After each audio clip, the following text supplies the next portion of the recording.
Commander Vera stood at the viewing window of her ship and watched the stars pass by. She was tall, even for a Thalani. Her scales were deep blue, almost black, and her yellow eyes were sharp like a hunting bird. She had served in the Imperial fleet for 30 years. She had fought in wars, survived ambushes, and earned every medal on her uniform.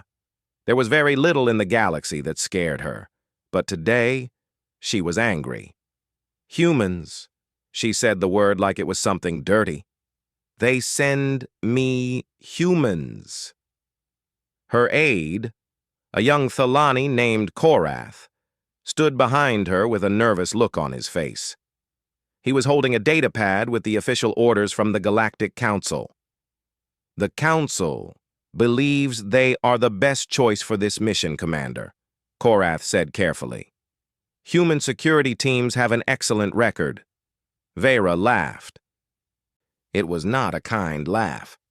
An excellent record? These soft creatures? Korath, I have claws that can cut through metal. My scales can stop a blade. My reflexes are 3 times faster than any human. What can they possibly offer that we cannot provide ourselves? Korath did not answer.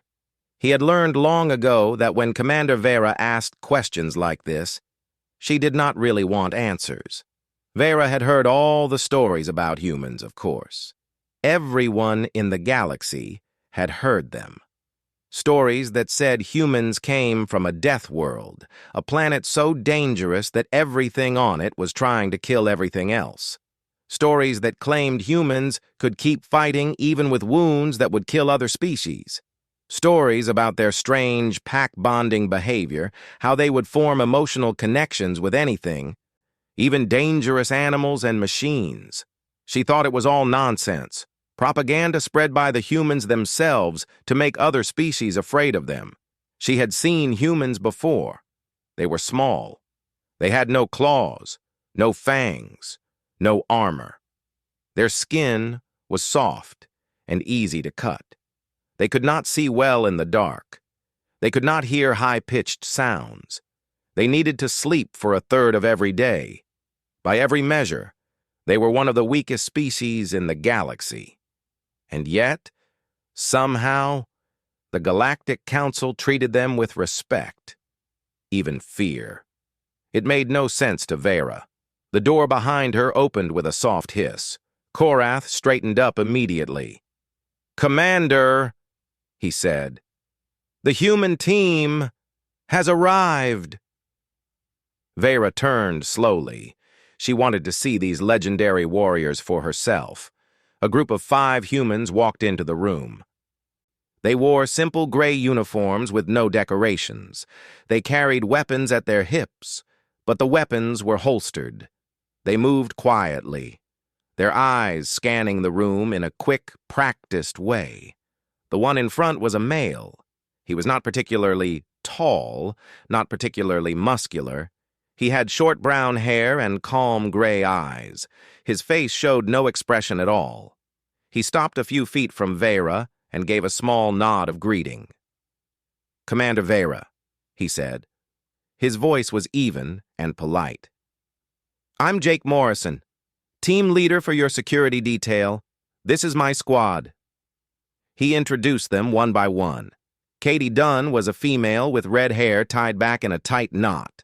She had a scar on her jaw and eyes that never stopped moving. Danny Vance was younger, with dark skin and an easy smile that seemed strange on a soldier's face. The other 2 were named Chris Palmer and Maria Santos. They all looked ordinary, unremarkable, forgettable. Vera felt her anger grow. "I want to make something clear," she said, stepping closer to Jake. She was much taller than him. She looked down at his face, trying to see any sign of fear. She saw nothing. "I did not ask for your team. I do not need your team. I have my own guards, my own soldiers. The Thalani are more than capable of protecting me." Jake nodded again. "I understand, Commander. We're not here to replace your people. We're here to support them." The Council wants extra security for this mission because of the sensitive nature of the negotiations. The negotiations are simple, Vera said sharply. A trade agreement with the Vrexy. Nothing more. Yes, ma'am. But the Vrexy have enemies, and those enemies might not want this agreement to happen. Vera waved her hand dismissively. If anyone is foolish enough to attack a Thalani diplomatic vessel, they will learn a painful lesson. She expected Jake to argue. She expected him to defend his team, to talk about their training or their experience. Instead, he simply said, "I hope you're right, Commander." Something about his tone made Vera pause. There was no challenge in it, no arrogance. But there was something else, something quiet and certain, like a stone sitting at the bottom of a deep river. "Your team will stay in the lower quarters," Vera said finally. "You will not interfere with my crew.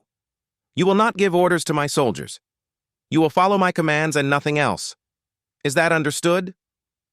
"Perfectly, Commander." Vera turned back to the window. Dismissed. The humans left without another word.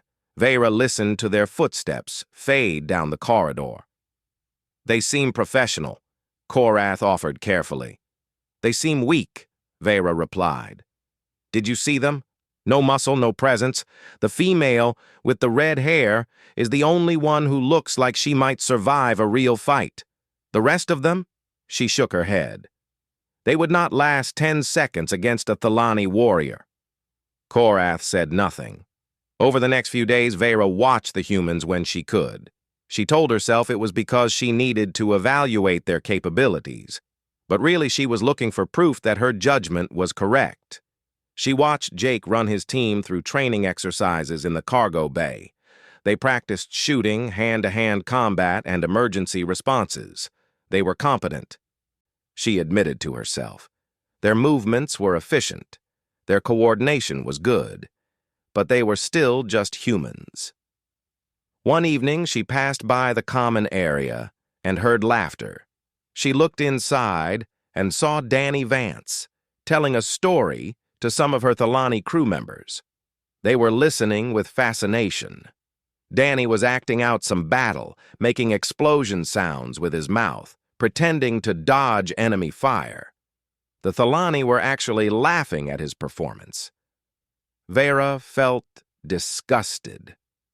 This was supposed to be an elite security team, and here they were, entertaining her crew like circus performers.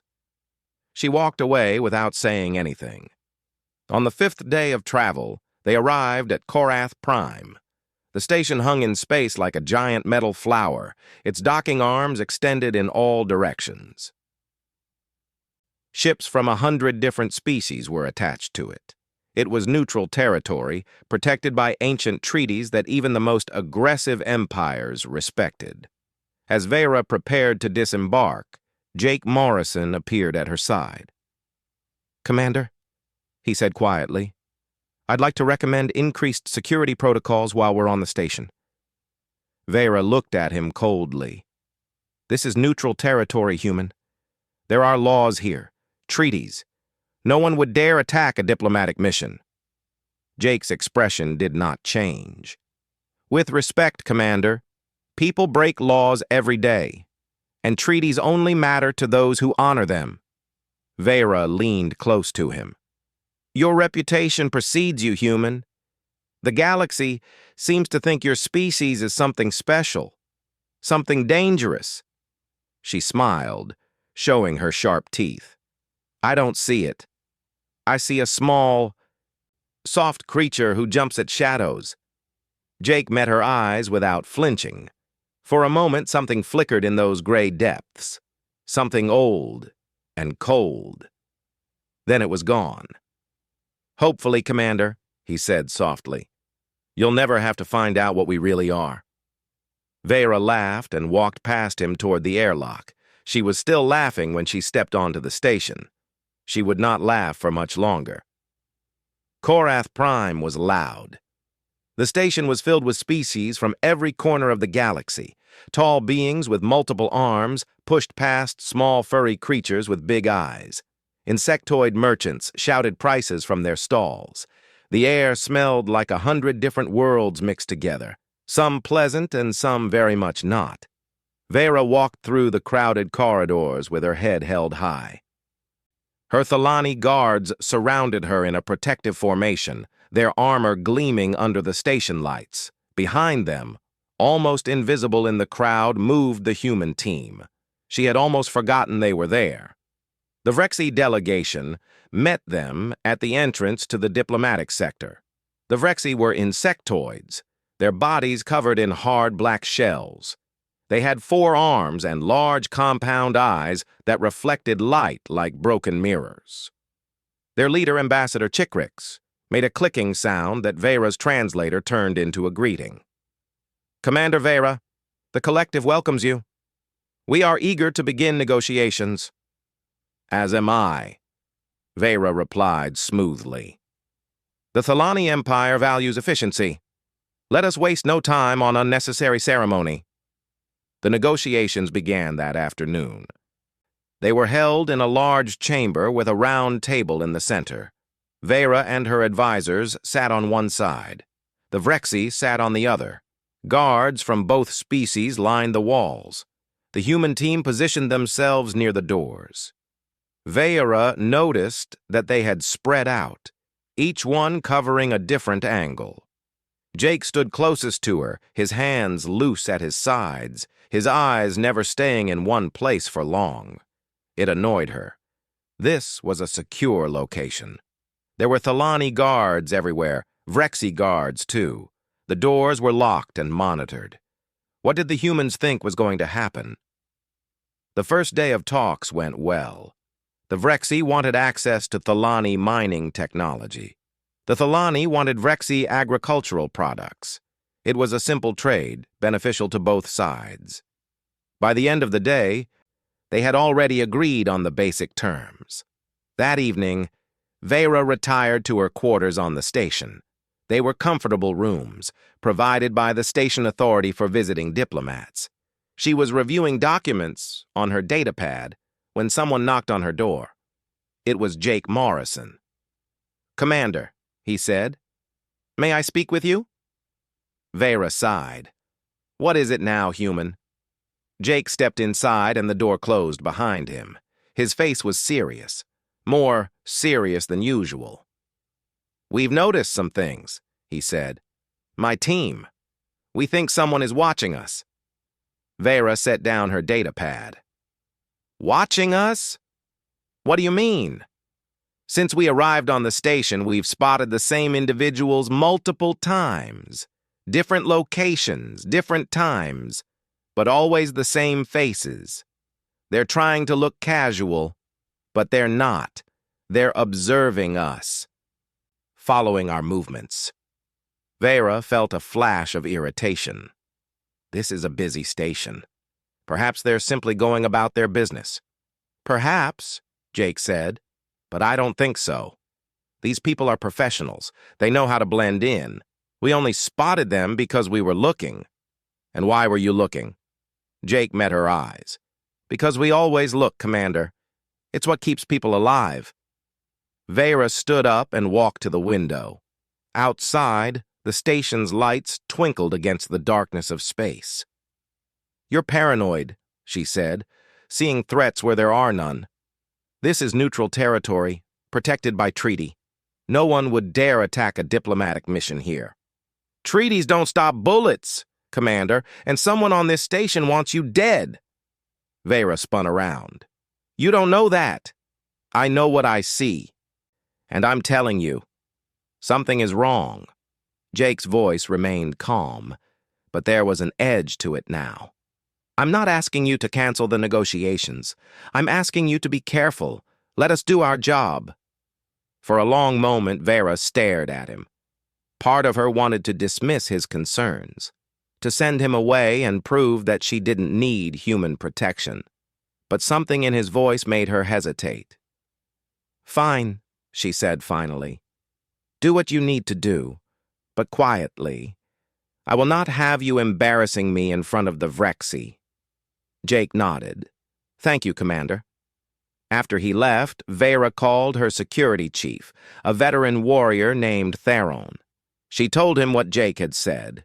Theron ran scans of the station's public areas. He reviewed security footage. He contacted the station authority and asked for information about recent arrivals.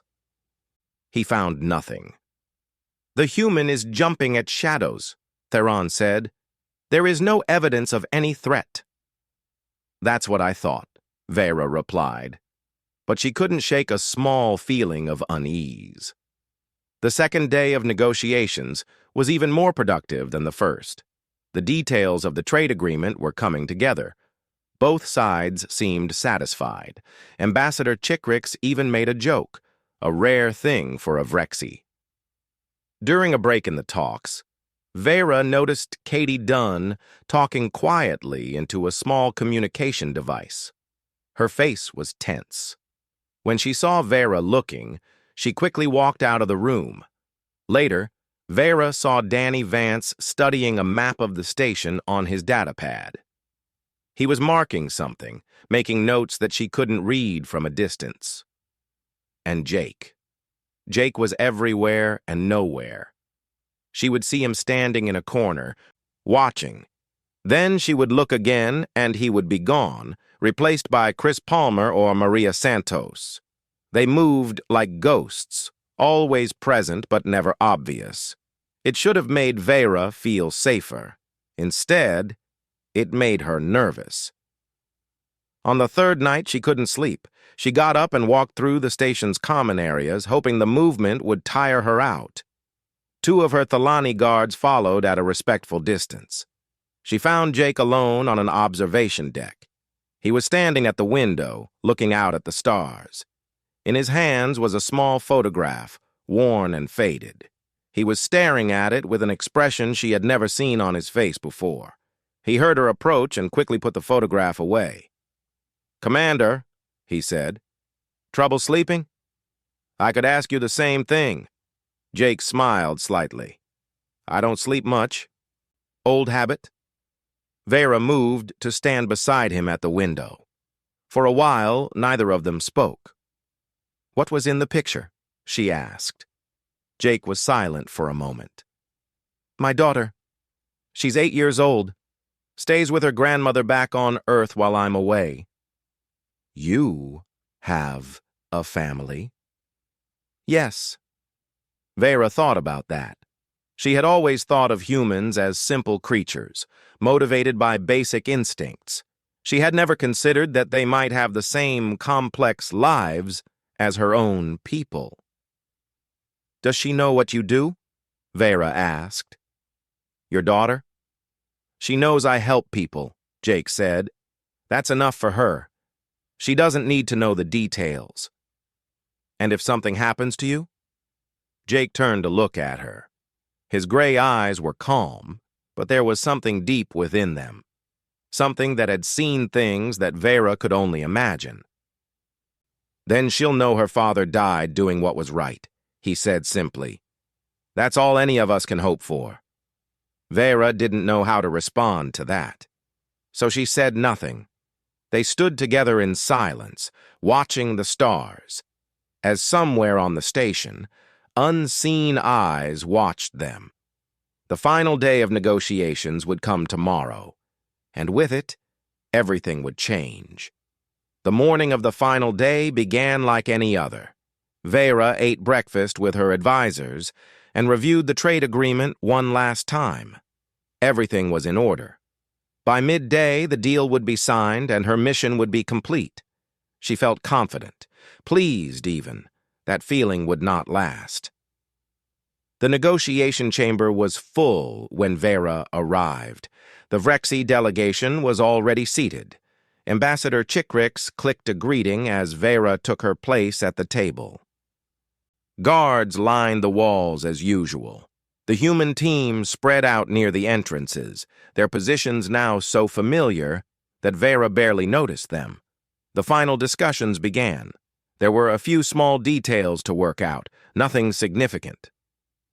Vera found herself thinking about the journey home, about the praise she would receive from the Imperial Council. Then Jake Morrison moved. It was a small movement, a slight turn of his head toward the main entrance. Vera saw his hand drop to his weapon. She saw his eyes narrow. "Down!" he shouted. The word had barely left his mouth when the doors exploded inward. Vera never saw how many attackers there were.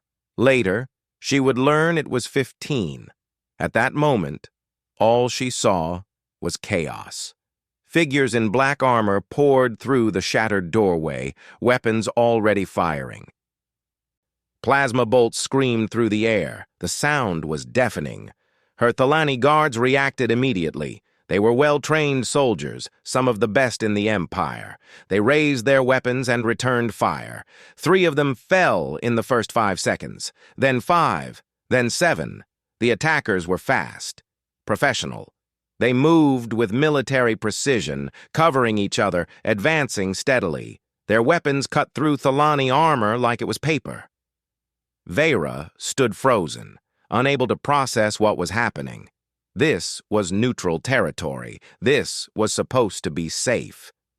Then a hand grabbed her arm and pulled her down. It was Katie Dunn. The red-haired human had crossed the room in the time it took Vera to blink. She shoved Vera behind an overturned table and crouched over her, weapon raised. "Stay down!" Katie shouted. "Don't move!" Vera wanted to argue. She was a commander. She didn't take orders from humans, but the words wouldn't come. All she could do was watch, and what she saw changed everything she thought she knew about humans. Jake Morrison was no longer the quiet, polite team leader she had dismissed. He had become something else, something terrifying. He moved through the attackers like a force of nature, his weapon spitting fire with perfect accuracy. Every shot found its target. Every movement was precise. A plasma bolt hit him in the shoulder. Vera saw it happen. She saw his uniform burn. She saw blood spray from the wound. He didn't stop. He kept fighting, kept moving.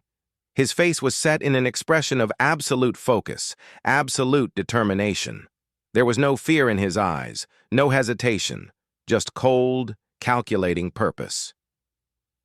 Danny Vance took a hit to the chest, then another. He fell to one knee, blood spreading across his gray uniform. Any Thalani would have been dead. Any Thalani would have at least stopped fighting. Danny raised his weapon with shaking hands and kept firing. Chris Palmer was hit in the leg. He dropped behind cover, dragged himself to a better position, and continued shooting.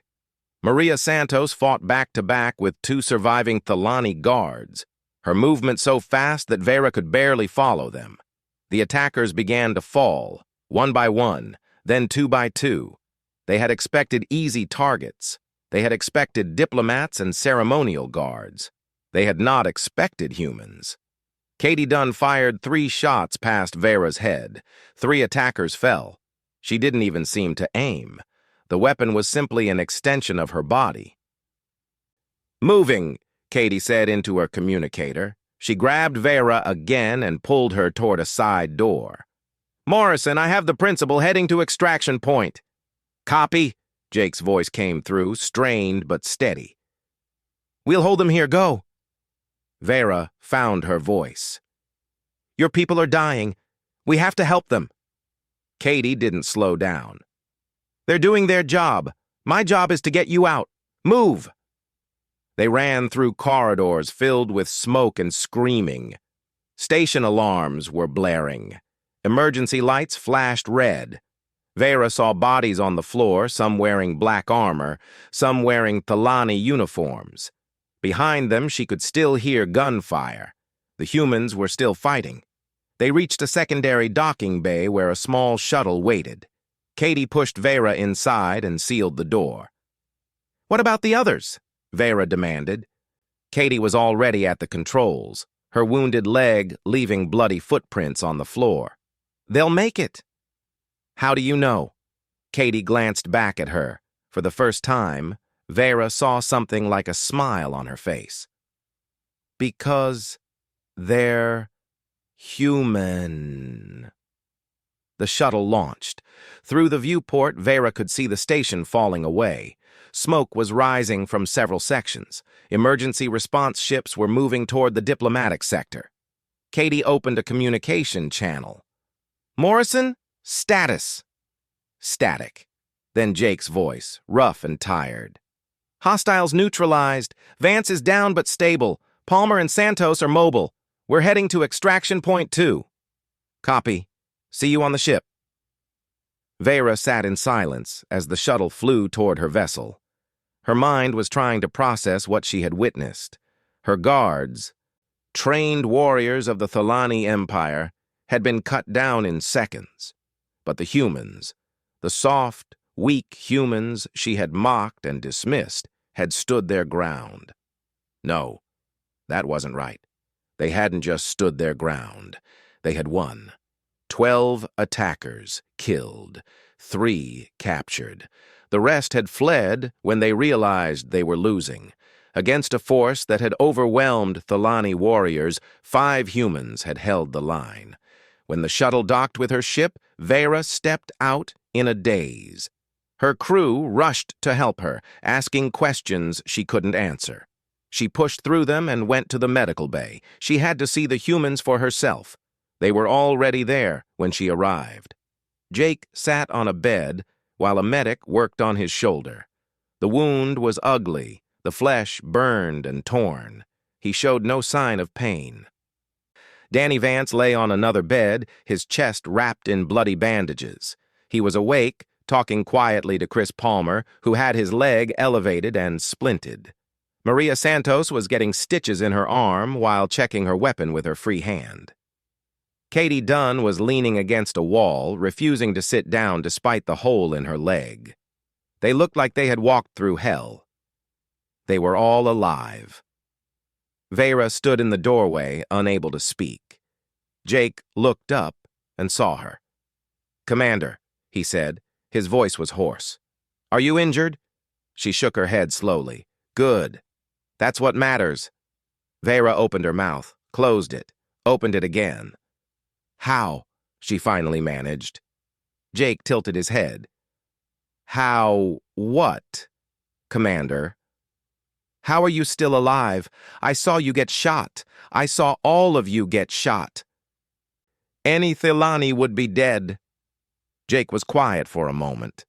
Then he smiled, a thin, exhausted smile. "Humans are hard to kill, Commander. Very hard to kill." Vera looked at the wounded soldiers around her, at the blood and bandages and burns, at the weapons still within easy reach, at the eyes that remained alert despite everything. She thought about all the stories she had called myths. She didn't think they were myths anymore. The ship moved through space in silence. Outside the windows, stars drifted past like scattered diamonds. Inside, the mood was heavy. 17 Thalani soldiers had died in the attack. 17 warriors of the Empire gone in minutes. Vera stood alone in her quarters, staring at a list of names on her datapad. She had known some of these soldiers for years. She had trained with them, fought beside them, trusted them with her life. And they had fallen like grass before a fire, but the humans had lived. She couldn't stop thinking about it. She had watched the battle recordings from the chamber's security cameras, played them over and over again. She had seen her Thalani guards go down one after another despite their superior strength, their armor, their training. She had seen the humans take hits that should have killed them, wounds that would have put any Thalani into shock. And she had watched them keep fighting. Danny Vance, with 2 holes in his chest, firing until his weapon was empty. Jake Morrison, his shoulder a ruin of burned flesh, never slowing down. Katie Dunn, shielding Vera with her own body while returning fire with perfect accuracy. Chris Palmer, dragging himself across the floor with a shattered leg, still shooting. It was impossible. It went against everything Vera knew about biology, about warfare, about survival. But it had happened. She left her quarters and walked to the medical bay. She needed answers. The humans were still there, recovering from their wounds. Danny Vance was sitting up now, eating something from a metal container. He saw Vera enter and gave her a weak smile. "Commander," he said, "good to see you up and around." Vera didn't know how to respond to that. This man had nearly died protecting her, and here he was, making casual conversation like nothing had happened. "How do you feel?" she asked. Danny shrugged, then winced at the movement. "Been better. Been worse. The medics here know their stuff. I'll be back on my feet in a few days." "A few days?" Vera stared at him.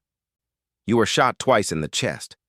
Yeah, that wasn't great, but the rounds didn't hit anything important. Just some muscle and a cracked rib. I've had worse in training." Vera didn't know what to say. She turned and found Jake Morrison watching her from his bed. His shoulder was wrapped in clean bandages now, his arm in a sling. But his eyes were as sharp as ever. "Commander," he said, "you have questions?" "Yes." Vera moved closer to him. "Many questions?" Jake nodded. "Then ask." Vera took a deep breath. She had been a soldier all her life. She had learned to analyze battles, to understand tactics, to study the strengths and weaknesses of different species. But nothing had prepared her for what she had witnessed. "How?" she said. "How did you do it? Your species is supposed to be weak, fragile. You have no natural weapons, no armor, no enhanced senses. By every measure, you should have died in that chamber." Jake was quiet for a moment. Then he shifted on the bed, facing her more directly. "Do you know what a human body is, Commander?" Vera frowned. "A biological organism, like any other." "No," Jake shook his head. "A human body is a machine built for survival, not for strength, not for speed, not for natural weapons, for survival, pure, simple survival." He held up his hand, showing his soft, clawless fingers. "You look at this and see weakness. But these hands can grip a weapon for hours without rest. They can make tools, build shelters, create fire. They can hold on when everything in the universe is trying to make them let go." He touched his chest, where his heart was beating. "You look at our bodies and see fragility. But human hearts can keep pumping even with injuries that would kill other species. Our brains can block out pain, flood our systems with chemicals that let us keep fighting when we should be unconscious. We don't have armor because we learn to take damage and keep going." Vera listened in silence. "But that's not the real answer," Jake continued. "The real answer isn't physical, it's something else." "What?" Jake met her eyes. "We don't give up. Ever. It's not that we can't feel pain or fear. We feel them as much as any species, maybe more. But somewhere in our evolution, we learned that giving up means dying. So we fight, even when we're hurt, even when we're scared, even when every rational part of our brain is screaming at us to stop.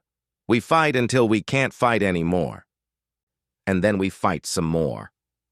Vera thought about the battle, about Danny Vance on his knees, bleeding from his chest, still firing his weapon, about Jake with his shoulder torn open, still moving through the enemy like a blade through water. "Why?" she asked. "Why did your people risk everything for me? We're nothing to you. I treated you badly, I mocked you, I dismissed your concerns, and yet you nearly died to protect me." Jake smiled slightly. "You were under our protection. That's all that matters. But you could have run. You could have escaped. Your primary concern should be your own survival." "No." Jake's voice was firm. "Our primary concern is the mission. And the mission was to keep you safe. Everything else is secondary." "Even your own lives?" "Even our own lives." Vera felt something shift inside her. She had always believed that loyalty came from shared blood, shared culture, shared history. The Thalani were loyal to each other because they were Thalani. The idea that these humans, these strangers, would die for someone who had treated them with contempt was difficult to understand. She moved to Danny Vance's bed. He looked up at her with that same easy smile. "You almost died for me," she said. "Part of the job," Danny replied. "No, it's more than that." Vera struggled to find the right words. "I've seen soldiers die before. I've seen sacrifice. But what you did in that chamber, the way you kept fighting even when you were wounded, that wasn't just training or duty. What was it?" Danny thought about it. "I guess you could call it stubbornness. We're too stupid to know when we're supposed to quit." He laughed, then coughed at the pain. "But honestly, it's because giving up isn't an option. When I was lying there with holes in my chest, I didn't think about dying. I thought about the people counting on me.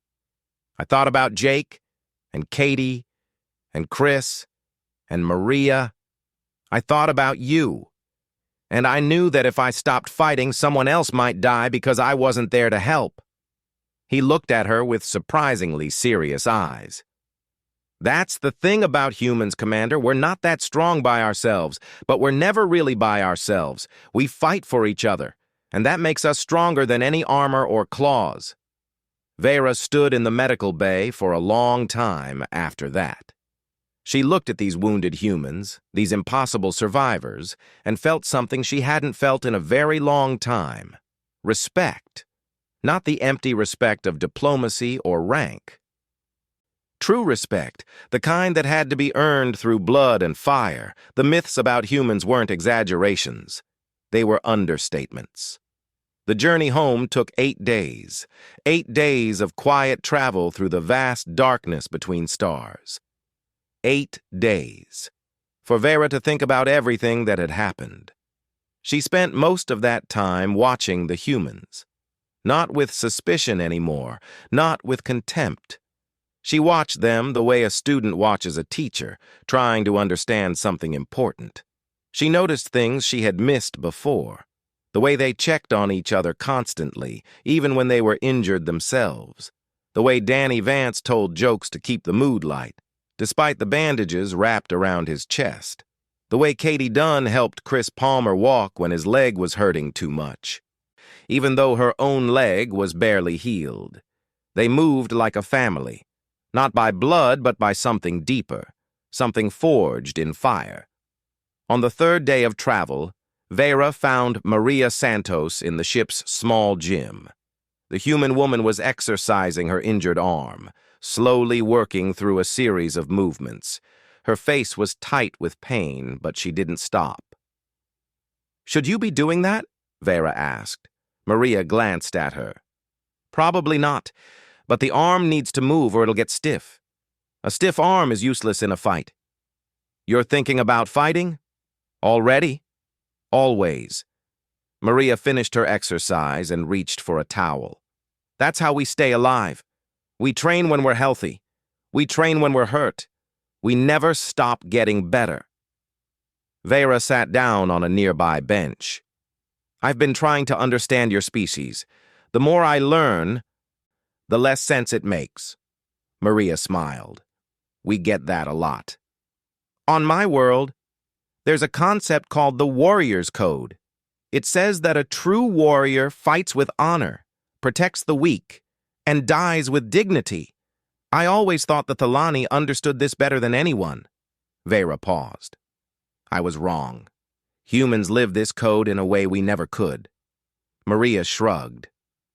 "We don't think of it as a code. It's just how we are. You protect your people. You don't leave anyone behind. You fight until the fight is over." She looked at Vera with curious eyes. "Is that really so strange?" "For most species, yes. Self-preservation is the strongest instinct. When death is certain, retreat is logical." "Maybe that's our weakness," Maria said. "Or maybe it's our strength." We're too stubborn to know when to quit. Sometimes that gets us killed. But sometimes it lets us do impossible things. Vera thought about the battle on Korath Prime. 15 attackers, military-trained, well-armed, against 5 humans and a handful of surviving Thalani guards. The attackers should have won. By every logical calculation, they should have won. But they hadn't. Because the humans refused to accept defeat. On the 5th day, Vera received a message from the Galactic Council. Intelligence had identified the attackers as mercenaries hired by a faction that opposed the Thalani-Vrexy trade agreement. Several arrests had been made. The faction's leaders were facing trial. Justice would be served. But it wouldn't bring back her 17 soldiers. She wrote personal letters to each of their families. It took her 2 days to finish. She told them that their loved ones had died with honor, fighting to protect their commander and their mission. She didn't tell them that they had been outmatched from the start. She didn't tell them that a handful of humans had succeeded where Thalani warriors had failed. Some truths were too painful to share. On the 7th day, the ship received confirmation that Danny Vance would make a full recovery. The medical staff had been amazed by his healing rate. Wounds that would take a Thalani months to recover from were closing in days. "Your biology is remarkable," the chief medical officer told Jake. "I've never seen a species heal so quickly from such severe injuries." Jake accepted the compliment with a small nod. "We're built to survive." That evening, Vera found herself in the observation deck again. The stars were brighter here, far from any planet or station. She stood at the window and let her thoughts drift. Footsteps approached behind her. She didn't need to turn to know it was Jake. "We'll reach Thalani space tomorrow," he said, standing beside her. "Our assignment will be complete." "Yes." Vera was surprised by the sadness in her voice. "I suppose you'll be returning to Earth. Eventually. We'll get a few weeks of rest, then another assignment. Another person to protect, another mission." "That's the job." Vera turned to face him. In the dim light of the observation deck, his face looked older, tired. The face of someone who had seen too much and kept going anyway. "I owe you an apology," she said. "I dismissed your kind as weak. I mocked your concerns. I treated you with contempt when you were only trying to help me." She lowered her head. "I was wrong. About everything." Jake was quiet for a moment. "You're not the first to make that mistake, Commander. Probably won't be the last. But I should have known better. I've fought in wars. I've seen courage and sacrifice. I should have recognized it in your people." She looked up at him. "Instead, I saw only what I expected to see. A soft, fragile species that had somehow fooled the galaxy into fearing them. And now?" Vera thought about it. "Now I understand why the galaxy fears you. It's not because you're strong or fast or have advanced technology. It's because you don't give up. You take the worst the universe can throw at you and keep fighting. That's more terrifying than any weapon." Jake smiled. It was a strange smile, tired and knowing. "The stories about humans," Vera continued, "the ones I called myths, they're all true, aren't they?" Jake's smile faded into something more serious. "The stories you've heard, those are the tame ones. The galaxy shares the tales that make sense, the ones that fit into neat categories." He looked out at the stars. "The real stories, the ones we tell among ourselves, those are different. Those are the ones that would keep you awake at night." Vera felt a chill run down her spine. She had thought she understood now, but Jake's words suggested depths she hadn't even imagined. "Will you tell me one?" she asked. "A real story?" Jake considered it. "Maybe someday, when you're ready." The ship flew on through the darkness. Tomorrow they would reach Thalani, space. The humans would leave, moving on to their next mission, their next battle. Life would return to normal. But for Vera, nothing would ever be the same. She had seen the truth behind the myths. She had witnessed human warriors in battle. She had watched them bleed and suffer and refuse to die. She had laughed at the stories once. She would never laugh at them again. As the stars drifted past the window, Jake Morrison turned and walked away. Just before he reached the door, he paused and looked back. "For what it's worth, Commander," he said. "You did well in that chamber. Most people freeze when the shooting starts. You kept your head. That takes courage." Vera didn't know what to say. Jake smiled one last time. Maybe there's a bit of human in you after all. Then he was gone, leaving Vera alone with the stars and her thoughts and a new understanding of what it truly meant to be a warrior. The galaxy was vast and dangerous and full of wonders. But perhaps the greatest wonder of all was the small, soft, stubborn species from a death world called Earth, the humans. And Vera would never underestimate them again.